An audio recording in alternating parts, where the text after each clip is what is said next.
नमस्कार दोस्तों, आप सभी का स्वागत है। आज मैं बीएसएससी सीजल 3 के संदर्भ में फॉर्म भरते समय कौन कौन सी सावधानी बरतनी चाहिए, इस संदर्भ में चर्चा करेंगे। आप लोग अवगत होंगे कि फॉर्म 14 तारीख से ही भरी जा रही है, लेकिन बहुत सारे लोग अभी फॉर्म भरे नहीं। और आप लोग ये भी जानते होंगे कि मेरे हिसाब से लगभग 30 लाख लोग फॉर्म भरेंगे। तो अगर फॉर्म भरने के समय ही अगर आप गलती कर बैठते हैं, इतनी बड़ी मौका आप गंवा सकते हैं। तो दोस्तों, सर्वप्रथम फॉर्म भरने में कोई भी किसी भी तरह की गड़बड़ी नहीं होनी चाहिए, इसमें सावधानी बरतने की आवश्यकता है। सबसे ज़्यादा सलाह महिलाओं के संदर्भ में है कि महिलाएं फॉर्म भरने के समय फिजिकल रूप से वहाँ उपलब्ध नहीं रहती है। वो अपने भाई, अपने पापा या साइबर कैफ़े के द्वारा फॉर्म भरवाती है, लेकिन अपने उपलब्ध नहीं रहती है। कतई ऐसा ना करेंगे, बहुत बड़ी मौका है। तो फॉर्म भरने के समय आप वहाँ पर निश्चित रूप से उपलब्ध रहें और फॉर्म भरने के समय एक एक चीज़ को ध्यानपूर्वक देखने की आवश्यकता है। खास करके नाम, डेट ऑफ बर्थ, फिर आपका ओबीसी या क्रीमी लेयर या जनरल, जो भी आपका कैटेगरी है।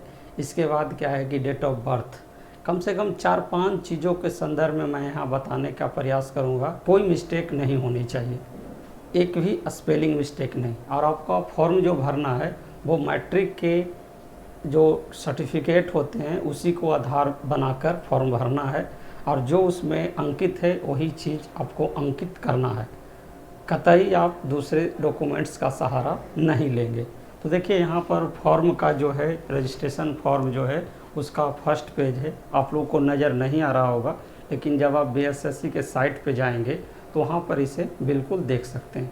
तो यहाँ पर पहला है नाम। तो नाम में कोई गलती नहीं होनी चाहिए, एकदम सावधानीपूर्वक नाम को भरना है। दूसरा है आपका जेंडर। बहुत सारे लोग जेंडर में भी भूलवश साइबर कैफ़े का कॉन्फिडेंस के कारण क्या होता है, जेंडर में भी उनकी गलती एंट्री हो जाती है। तो एकदम ध्यान रखना है।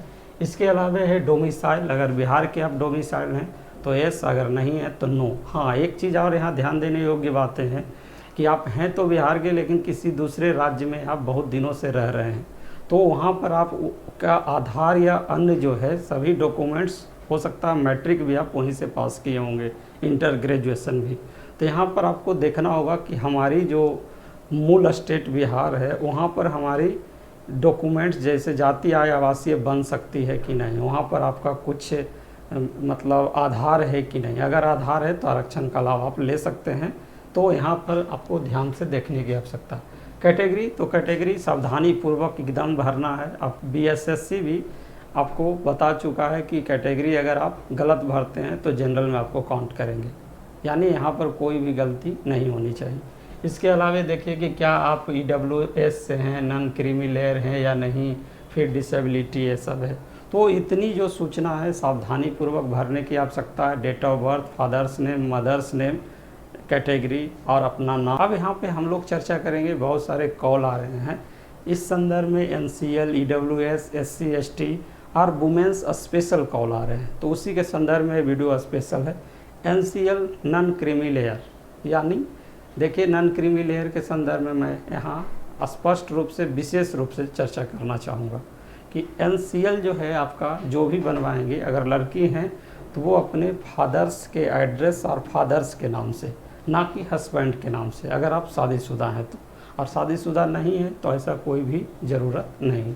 सेम EWS में भी यही कंडीशन है। इसके बाद SC और ST के लिए, तो इस संदर्भ में मैं बताना चाहूँगा कि SC और ST के लिए 2 चीज़ आवश्यकता होगी। पहला एक कास्ट और दूसरा डोमिसाइल, यानी कास्ट के साथ साथ डोमिसाइल। लेकिन NCL के लिए डोमिसाइल की आवश्यकता नहीं होगी, EWS के लिए होगी। इसके अलावा सबसे ज़्यादा कन्फ्यूजन वुमेन के संदर्भ में कि जाति आय आवासीय NCL कहाँ से प्राप्त करें, EWS।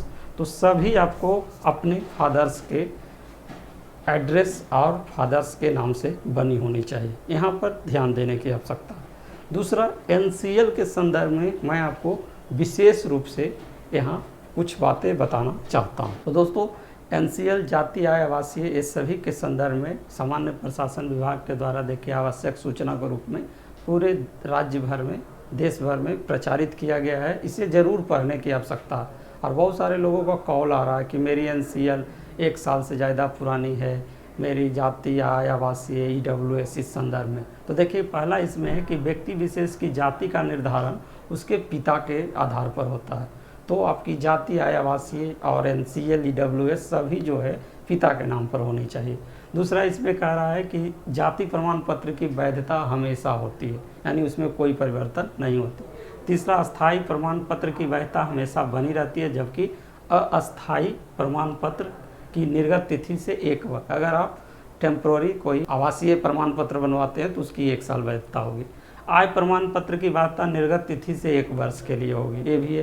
तो इसे पूरा पढ़ने की आवश्यकता है। आप लोग व्हाट्सअप जब करेंगे तो इसे मैं दे दूंगा, आप लोग ज़रूर इसे पढ़ लीजिएगा। इसके अलावा मैं कहता हूँ कि क्रीमी लेयर के संदर्भ में जिनकी क्रीमी लेयर 1 वर्ष से पुरानी है तो वो एक फॉर्म आती है 18B, इसमें आपको स्वघोषणा भरकर देनी होती है। तो इसीलिए जिनकी भी NCL 1 वर्ष से ज़्यादा पुरानी है वो बिल्कुल भाग दौड़ और चिंतित होने की आवश्यकता उनको नहीं है। वो इस फॉर्म को भरकर जमा कर देंगे तो 1 वर्ष से पुरानी NCL भी आपके लिए क्या होगी, वैलिड होगी। ठीक है, यानी कतई यहाँ पर कोई भी टेंशन लेने की आवश्यकता नहीं है। तो बहुत सारे कॉल आ रहे थे इसी को लेकर, फॉर्म भरने को लेकर, तो उसी के समाधान के लिए ये वीडियो बनाया गया है। आशा करते हैं कि आपकी सभी क्यूरी जो है इसी में समाहित कर ली गई है और आप फॉर्म भरने के समय खुद मौजूद रहें, किसी पे निर्भर ना रहें और सावधानी पूर्वक भरें और एक एक वर्ड को मिस्टेक ना करें, मिलाने की कोशिश करें। क्लियर? तब जाकर आपकी क्या है कि प्रथम जो सबसे बड़ी चीज़ है फॉर्म भरना। सही फॉर्म भरते हैं तो आप आगे जा पाएंगे, नहीं तो रिजेक्ट हो जाएगी। इतनी बड़ी मौका को आप गंवा सकते हैं। तो धन्यवाद दोस्तों, फिर मैं इसी के संदर्भ में और भी वीडियो लाऊंगा। जय हिंद।